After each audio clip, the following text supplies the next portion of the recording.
Hollywood has always had its share of secrets, but few are as haunting as the mysterious final chapter of silver screen legend Jeff Chandler. For decades, rumors swirled. There were whispers of betrayal, medical malpractice, and a truth that remained hidden behind the studio curtains. Now, at last, the truth is beginning to surface, and it's far more disturbing than anyone could have imagined. Join us as we reveal the mystery around his personal life and death. But have you ever watched a Jeff Chandler film? Comment 1 for yes or 0 for no. And now, the truth is uncovered. The turbulent marriage of Jeff Chandler. In the golden glow of post-war Hollywood, Jeff Chandler stood tall, literally and figuratively, with his silver hair, smoldering eyes, and commanding screen presence. Chandler quickly became a leading man during the 1940s and 1950s, drawing both critical acclaim and a devoted fan base. But before the fame engulfed him entirely, he had already taken a major step in his personal life. In 1946, at the dawn of his film career, Chandler married Marjorie Hoschel, an actress known for her stage and screen work. Although she was never quite a headliner, Marjorie possessed talent and maintained a steady presence in Hollywood by appearing in films during the war years. Their union, at first glance, seemed like a classic Tinseltown romance, a dashing leading man and his graceful, intelligent wife, both with ties to the theater and film. They quickly settled into married life and soon started a family. Their first daughter, Jamie Tucker, was born in 1947, followed by their second, Donna Grossel. In 1949, Dana would later use her father's birth surname, Grossel, as a nod to the legacy that both shaped and overshadowed her childhood. By the early 1950s, the Chandlers were living in Los Angeles, attempting to maintain a semblance of domestic life in a city fueled by illusion. Jeff was now rising fast in the film industry, becoming one of Universal Pictures' top stars, known for roles in epic westerns and war dramas. He was often on location or buried in long shooting schedules, transforming into a public figure whose image was carefully sculpted by studio marketing. To the outside world, they embodied the epitome of success, glamorous, admired, and embodying the American dream. However, similar to many Hollywood marriages, theirs was beginning to show signs of strain. The first public sign of trouble came in 1951, when the couple separated. Though they managed to reconcile, the underlying issues that plagued their relationship didn't go away. Jeff's relentless work schedule was taking a visible toll, not just on the marriage, but on his health.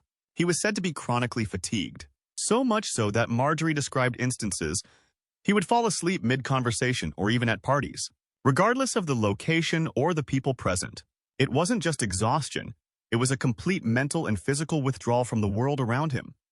In 1954, the situation became impossible to ignore. The couple separated once again, and that same year, Marjorie filed for divorce, citing a breakdown in their relationship. Her public statements were telling. She didn't blame infidelity or fame, but rather the overwhelming fatigue that consumed her husband. Chandler had become a ghost in their home, present in body but absent in spirit. His need to uphold an ever-demanding image as a leading man had cost him the intimate bonds he once valued most. Hollywood, at the time, wasn't a place that encouraged vulnerability in its male stars. Chandler, like many others, buried his stress beneath polished performances and grueling discipline. Behind the scenes, the expectations to maintain box office appeal meant 16-hour days, constant travel, and rarely a moment to rest. This ceaseless grind made family life nearly impossible. Despite the divorce filing, in a twist that revealed both lingering affection and perhaps a mutual yearning for what had once been, Chandler and Hoschel reconciled briefly in March 1955. It was a fragile reunion. Chandler continued to work steadily during this period, headlining films and remaining one of Universal's most bankable stars. But there was a growing sense that something within him had dimmed. Friends and observers noted that Chandler seemed torn between duty to his family and devotion to his craft. His career provided prestige, but his personal life remained fractured. Though he maintained a respectable relationship with his daughters, the emotional costs of his career continued to mount. However, the reunion between Jeff Chandler and Marjorie Hoschel was not destined to last. Despite temporarily mending the cracks in their marriage due to absence and exhaustion, Chandler's ever-intensifying career and the accompanying temptations would ultimately destroy their bond. In 1957, Chandler traveled to Italy to film the sultry romantic drama Raw Wind in Eden, co-starring Esther Williams, the Olympic swimmer turned Hollywood icon known for her beauty, athleticism, and elaborate underwater musicals. Esther, who was then separated from her husband, immediately connected with Chandler. What began as a working relationship soon evolved into a highly publicized affair. The pair did little to hide their growing closeness. They were photographed dining together, strolling the streets of Rome, and exchanging glances that left little doubt about the nature of their bond. Hollywood gossip columns pounced on the story, two glamorous stars abroad, swept up in a European romance that played like a real-life movie. For Marjorie, who had weathered years of distance, emotional fatigue, and the strain of loving a man who was rarely home, the breakup was the final, crushing blow. The affair was not just a personal betrayal, it was a public humiliation, splashed across headlines and whispered through industry circles. After more than a decade of trying, through separations, reconciliations, and emotional absences, she filed for divorce again in late 1957, this time for good. The end of the marriage marked the conclusion of a long and tumultuous chapter in both their lives. Jeff Chandler's marriage to Marjorie Hochschild was not marked by scandal or betrayal, but by a quieter, more heartbreaking erosion, the slow undoing caused by exhaustion, distance, and the crushing weight of expectation. The final unraveling, divorce, dollars, and the cost of stardom. By 1958, as the divorce between Jeff Chandler and Marjorie Hochschild moved into the courtroom, the public finally caught a glimpse of what had been simmering behind the scenes for years. The once golden couple had long since drifted apart, but it was during the divorce proceedings that the true cost, both emotional and financial, of their unraveling marriage came into focus. Chandler, one of Universal Studios' highest-paid leading men, took the stand to testify about his income. It was a rare moment of transparency in the carefully managed world of Hollywood stardom. Chandler revealed that he was under contract to make 2 films per year, a typical arrangement for major studio actors at the time. In 1957, he had earned $60,000 per film, a substantial amount during the era of 20 movie tickets and modest home prices.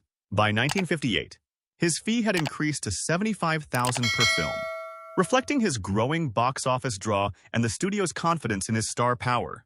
In total, Chandler earned approximately $250,000 in 1957, a figure that included not only his acting salary but also income from singing engagements, television appearances, and likely endorsements or personal appearances. On the surface, this positioned him among the financial elite of the entertainment industry. Yet the reality, as he explained under oath, was far more complicated. Like many stars of the era, Chandler's income was heavily carved up before it ever reached his pocket. Between his personal manager, business manager, and agent, roughly 25% of his earnings disappeared into professional fees. Added to the sum were the costs of maintaining a high-profile Hollywood lifestyle: cars, clothing, security, private tutors, PR teams, travel expenses, and the day-to-day expenses of managing both a public image and a private life. Despite these deductions, the court ordered Chandler to pay $1,500 per month in temporary support. During the divorce proceedings, a figure that underscored his financial success, even as his personal life unraveled. By June 1959, the divorce was finalized, and the settlement was both substantial and symbolic. Chandler agreed to pay $2,166 per month in alimony, plus an additional $500 he pays monthly child support for their 2 daughters, Jamie and Dana. On top of this, he made a lump sum payment of $100,000 was made to Marjorie, which served as a gesture reflecting not only his financial capability, but also the emotional weight of their 13-year marriage. The court recognized the sacrifices Marjorie had made, stepping back from her career to support her husband and raise their children. But beyond the numbers was a deeper, more human cost.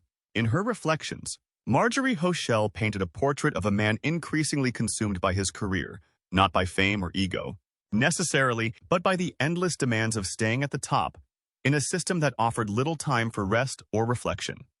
He spent all the time when not actually working on a picture in his business office, she said, revealing the emotional void that had grown within their home.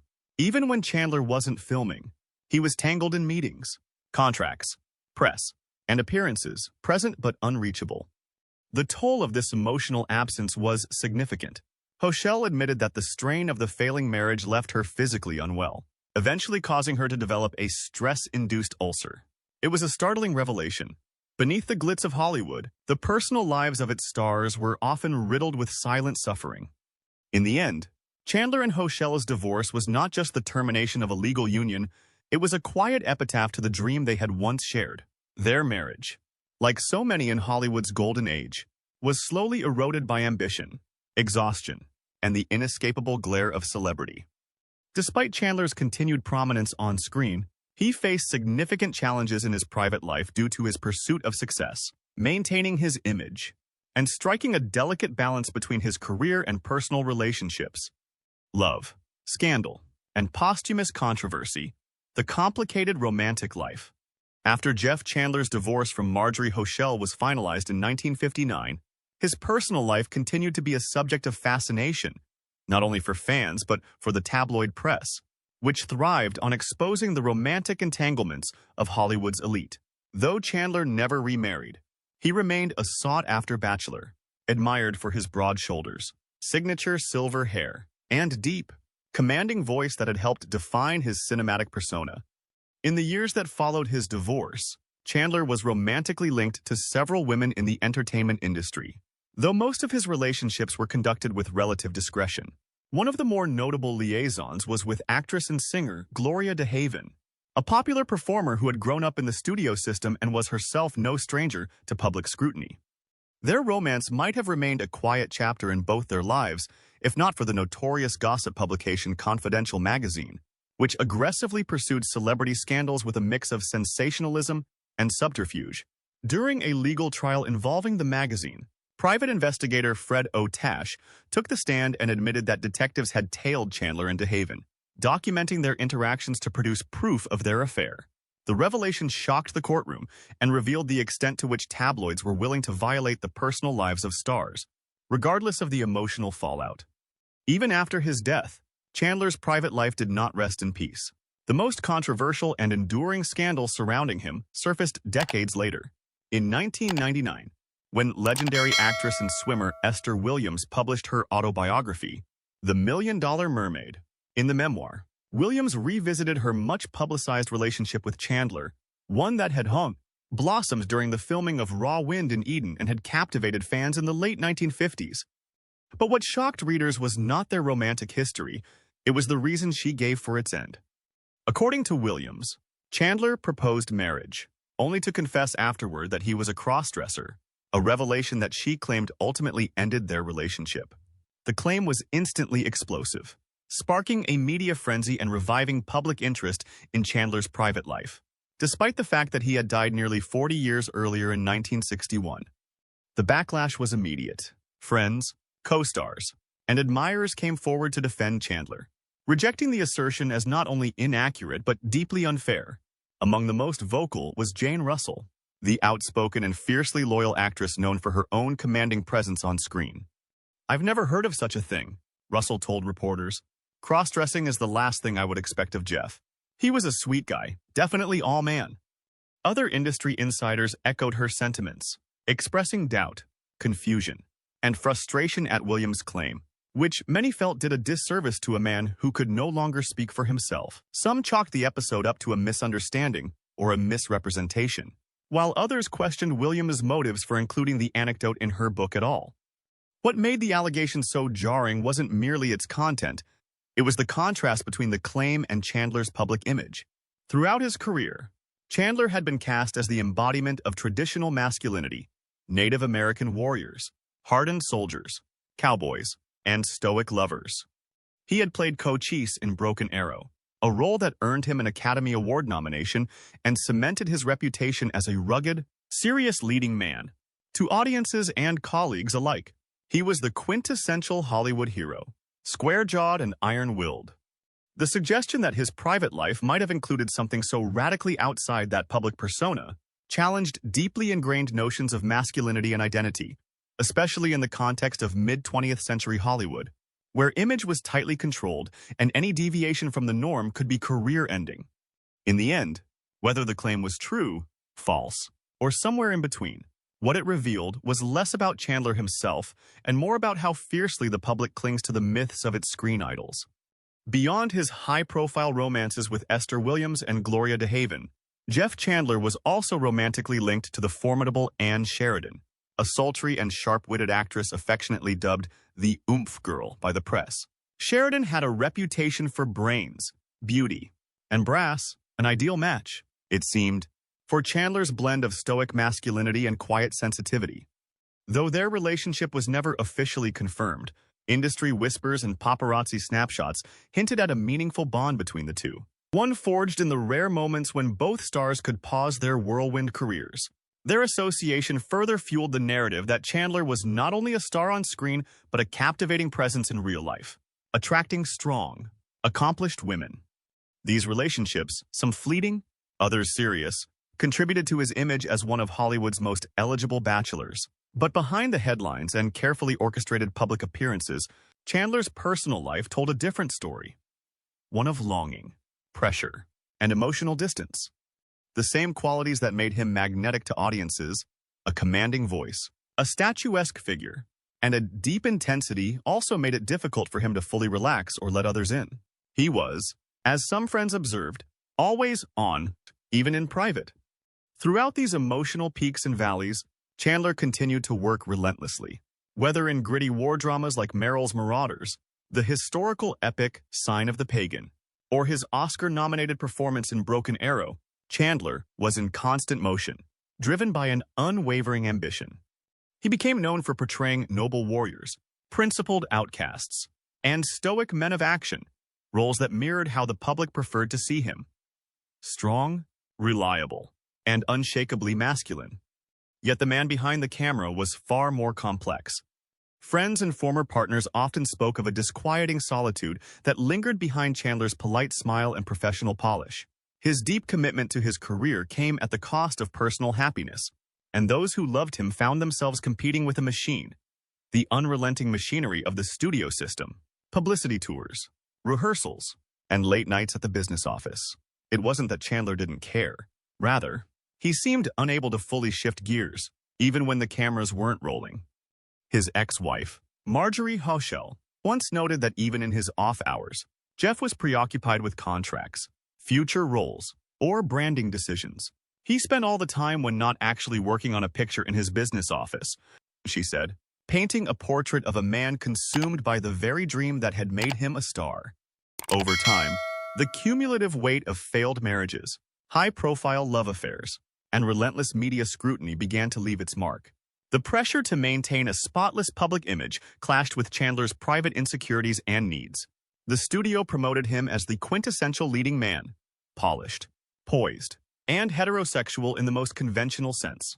But whispers and innuendo, especially after Esther Williams's posthumous claims, chipped away at that image, revealing how much of Chandler's life may have been governed by fear of scandal, secrecy, or simply being misunderstood.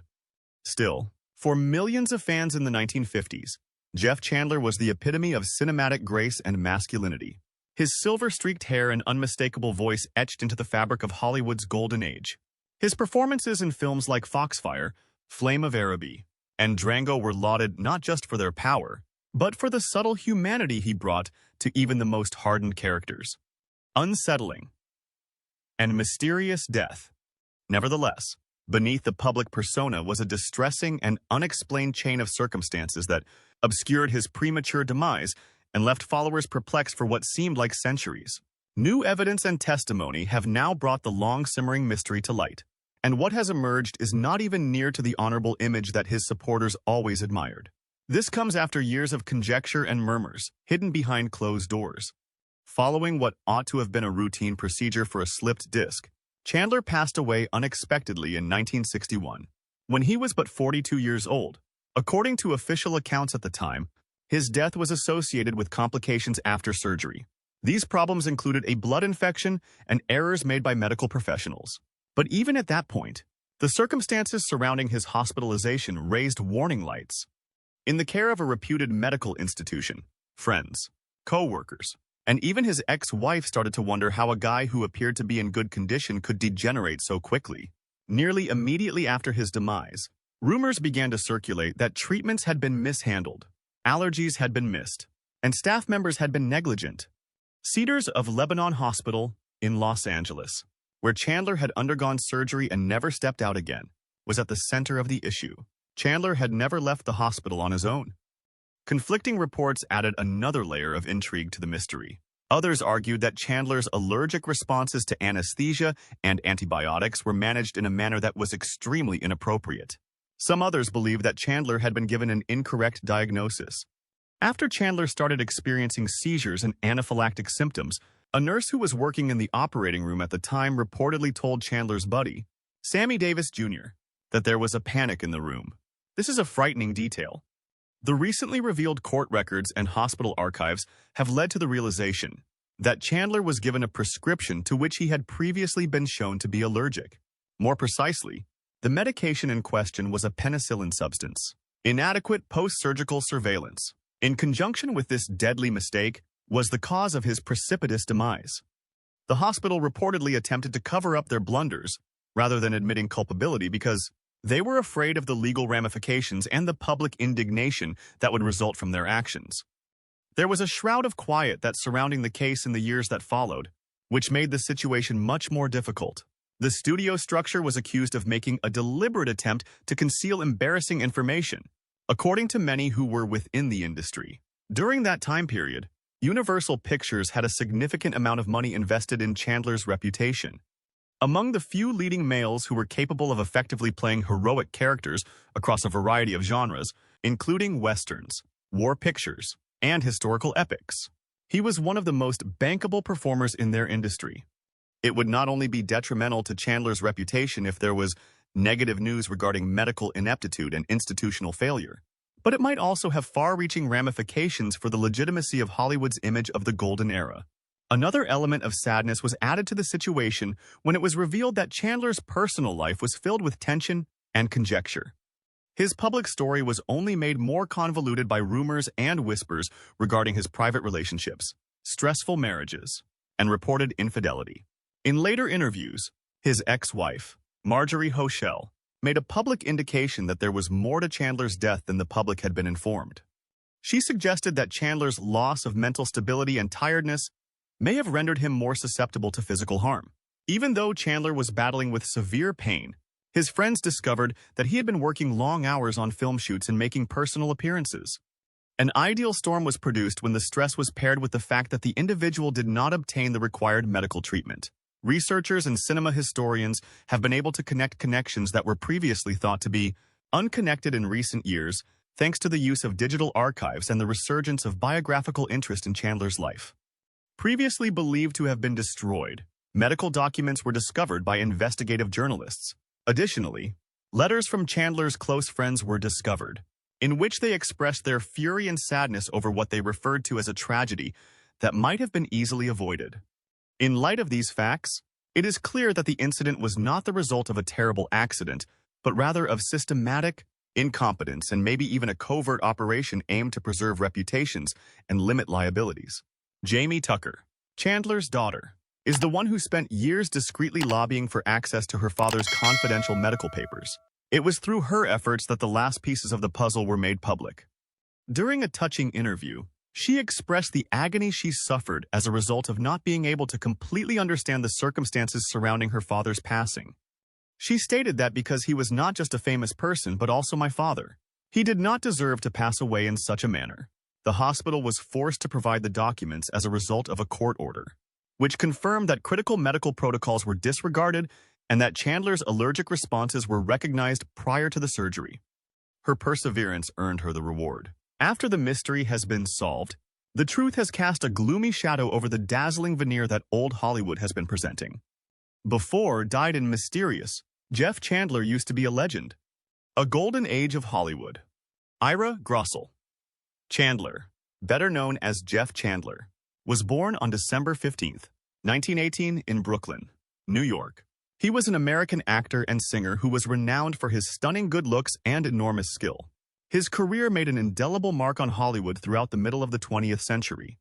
As a result of his prematurely graying hair, tall stature, and booming baritone voice, Chandler became a popular leading man in the 1950s. He was adored for both his physical presence and his quiet passion on film. In spite of the fact that his life was cut brutally short, it continues to be a very moving story in the golden era of film. Chandler was brought up in a Jewish family that was part of the working class, and despite the fact that they were struggling financially during the Great Depression, Chandler acquired a passion for the arts at a young age. While attending the Fegan School of Dramatic Art in New York City, he pursued a career in acting after graduating from Erasmus Hall High School, which is located in Brooklyn. He worked in radio and stock theater, refining his technique and building the groundwork for what would become a bright career. He was determined and dedicated enough to work in both of these fields. Chandler was a member of the United States Army and participated during World War II. He was sent to the Aleutian Islands during that time. The time he spent serving in the military only served to strengthen his sense of discipline and devotion, elements that would later come to characterize his approach to acting. Following his return to civilian life, he shifted into a career in radio, where he became known for his unique voice. Due to the quality of her voice, she was eventually cast in film roles, beginning with minor roles and later expanding into large studio movies. Breakout role. The character of a tough mobster that Jeff Chandler played in the film, Johnny O'Clock in 1948, was the one that brought him to the attention of the public. However, it was his powerful performance as Cochise, the Apache chief, in the film Broken Arrow in 1950 that brought him to the forefront of the entertainment industry. It was a noteworthy accomplishment, especially when one considers the racial dynamics of the time period, that he was nominated for an Academy Award in the category of Best Supporting Actor for his performance in this role. Chandler's portrayal of Cochise, which was both dignified and humane, was a turning point in Hollywood's presentation of Native American characters. It also demonstrated Chandler's breadth as an actor and his compassion during the performance. As a result of the popularity of Broken Arrow, Chandler became a highly sought-after leading man, and he would go on to feature in a broad variety of films that fell into a variety of categories. In addition to appearing in westerns such as The Jayhawkers, 1959, he also acted in adventure dramas such as Smuggler's Island, 1951, military epics such as Merrill's Marauders, 1958, and Western productions. In addition to that, he appeared in films with some of the most famous women of the time, such as Jane Russell, Rhonda Fleming, and Maureen O'Hara. Chandler was well known for his ability to depict characters who were both strong and vulnerable. He became recognized for portraying guys who were stoic yet emotionally complicated. Not only was Jeff Chandler a talented actor, but he was also a talented singer. His silky baritone voice was highlighted on a number of albums that he made throughout the 1950s. These albums featured ballads and romantic songs. In spite of the fact that his musical career did not get the same level of popular recognition as his cinematic work, it was nonetheless a reflection of his complex artistic character. These records, which included songs like As I Should Care and All I Do Is Dream of You, revealed a more gentle side of him that stood in stark contrast to the rough-and-tumble characters that he frequently portrayed on screen. Additionally, Chandler demonstrated an interest in the project's behind-the-scenes narrative and production. As a step that represented his ambition to transcend beyond simple popularity and be a more active force in shaping cinematic narratives, he established his own production company and sought greater creative control over his projects. He did this in order to exercise more creative control over his projects.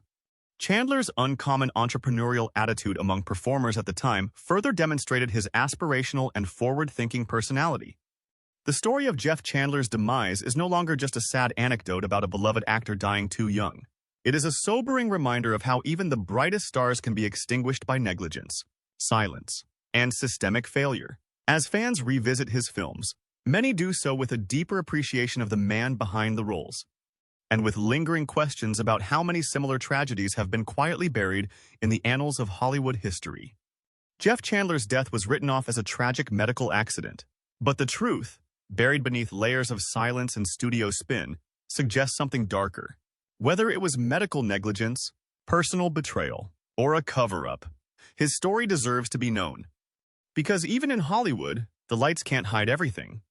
Do you believe Jeff Chandler's death was really an accident, or was something being covered up? Let us know in the comments.